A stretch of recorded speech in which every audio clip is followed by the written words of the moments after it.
বন্ধুরা, আজ আমরা এমন এক মেয়ের গল্প নিয়ে কথা বলতে যাচ্ছি যে 18 বছর ধরে একটি ছোট্ট দ্বীপে একা আটকে ছিল।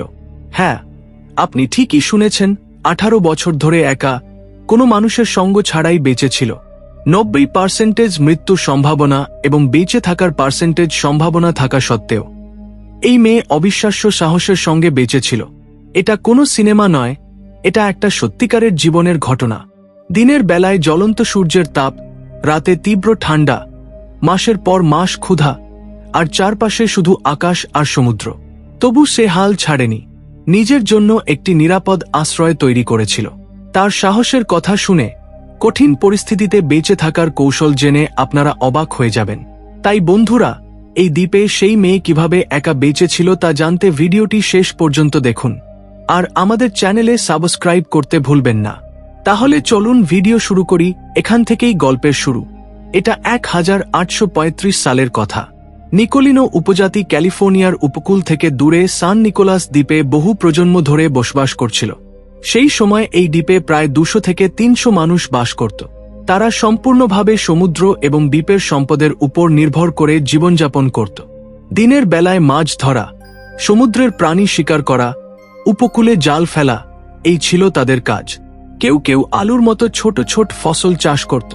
কেউ অসুস্থ হলে দ্বীপের ভেষজ উদ্ভিদ এবং ঐতিহ্যবাহী পদ্ধতিতে চিকিৎসা করা হতো। রাতে তারা আগুন জ্বালিয়ে তার চারপাশে গান গেয়ে, নাচ করে এবং তাদের রীতিনীতি পালন করত। জন্ম থেকে মৃত্যু পর্যন্ত সবকিছু এই দ্বীপেই ঘটত। এটাই ছিল তাদের পৃথিবী। কিন্তু 1814 সালে এই শান্তিপূর্ণ জীবন হঠাৎ বদলে যায়। আলাস্কা থেকে আসা রাশিয়ান শিকারীরা দ্বীপে আক্রমণ করে। তারা মানুষের উপর, তাদের সম্পদের উপর হামলা করে, কিছু মানুষকে হত্যা করে এবং কাউকে কাউকে সঙ্গে নিয়ে যায়।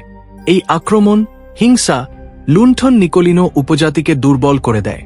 1835 সাল নাগাদ এই দ্বীপে মাত্র 18 থেকে 20 জন মানুষ অবশিষ্ট ছিল। সেই বছরের ডিসেম্বরে পেস নাড়া নামে একটি জাহাজ দ্বীপে পৌঁছায়। ক্যাপ্টেন আইজ্যাক স্পার্কস এবং তার নাবিকরা সেখানে অবশিষ্ট মানুষদের নিরাপদে মূল ভূখণ্ডে নিয়ে যাওয়ার জন্য এসেছিল।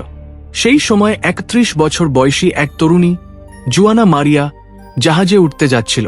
কিন্তু শেষ মুহূর্তে সে লক্ষ্য করে যে তার একটি সন্তান বা আহত কোনো আত্মীয়কে দেখা যাচ্ছে না।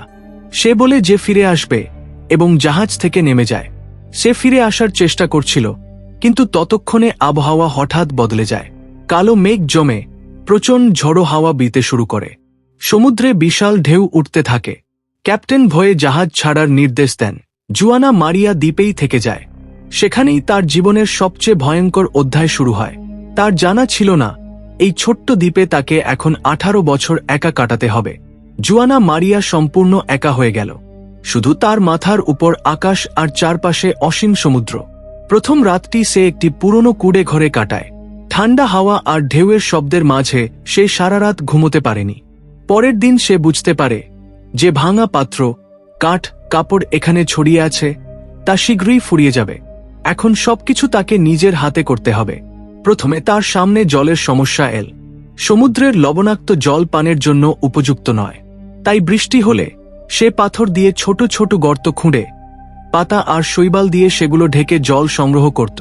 এগুলোই তার পানীয় জলের উৎস হয়ে উঠল। খাবারের জন্য সে সমুদ্রের তীরে যেত। সেখানে ঢেউয়ে আটকে পড়া মাছ ধরত, ঝিনুক আর শামুক সংগ্রহ করত। কিছু না পেলে গাছের শিকট খেত। কিছুদিন ক্ষুধার্ত অবস্থায় কেটে যেত। তবু সে হাল ছাড়েনি।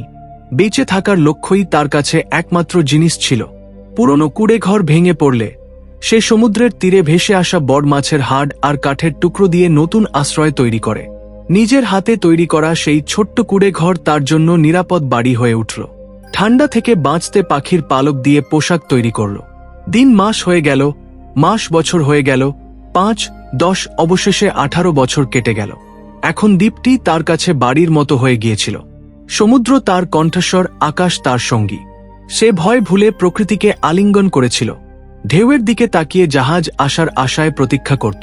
জাহাজ না এলে সে হাসত, কারণ এখন সে একজন শক্তিশালী নারীতে পরিণত হয়েছিল। 1853 সালে আমেরিকান ক্যাপ্টেন জর্জ নিডেভার সেই দ্বীপে এলেন। দূর থেকে তিনি ধোঁয়ার কুণ্ডলী আর একজন নারীর গানের আওয়াজ শুনেছিলেন। কাছে গিয়ে দেখেন হাড় আর পাখির পালক দিয়ে তৈরি একটি কুঁড়ে ঘরে একজন নারী রয়েছেন। তার লম্বা চুল, মুখে হাসি আর অচেনা ভাষায় কথা বলছেন। তিনি ছিলেন জুয়ানা মারিয়া। তাকে তারা জাহাজে তুলে নিয়ে যায়। তাকে খল, মাংস দেওয়া হয়। সে হেসে গান গাইতে শুরু করে, হয়তো আনন্দে। তাকে ক্যালিফোর্নিয়ার সান্তা বারবারায় নিয়ে যাওয়া হয়। সেখানে মানুষ তাকে ভালোবাসার সঙ্গে দেখেছিল, কিন্তু বহু বছর একা থাকার কারণে নতুন পরিবেশ তার শরীর সইতে পারেনি। ঠান্ডা হাওয়া, নতুন খাবারের কারণে তার স্বাস্থ্য খারাপ হতে থাকে।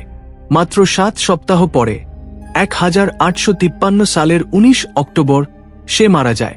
তবু শেষ দিন পর্যন্ত সে হাসত। লোকে বলে সে প্রতিদিন যে গান গাইত, মৃত্যুর আগেও সেই গান গেয়েছিল। তাকে সম্মানের সঙ্গে কবর দেওয়া হয় এবং এই গল্পের স্মরণে তাকে সান নিকোলাস দ্বীপের একাকী নারী বলা হয়। আজও সেই দ্বীপের কাছে গেলে বাতাসে একটা গুনগুন শব্দ শোনা যায় বলে লোকে বলে। হয়তো সেটা জুয়ানা মারিয়ার কণ্ঠস্বর, যিনি এখনও তার দ্বীপের ঢেউদের ডাকছেন। ধন্যবাদ বন্ধুরা, এই ভিডিও শেষ পর্যন্ত দেখার জন্য আপনাদের হৃদয় থেকে ধন্যবাদ। যদি এই গল্প আপনাদের ভালো লেগে থাকে তাহলে আপনার বন্ধুদের সঙ্গে শেয়ার করুন। এমন আরও সত্যিকারের জীবনের গল্প নিয়ে আবার দেখা হবে। ধন্যবাদ।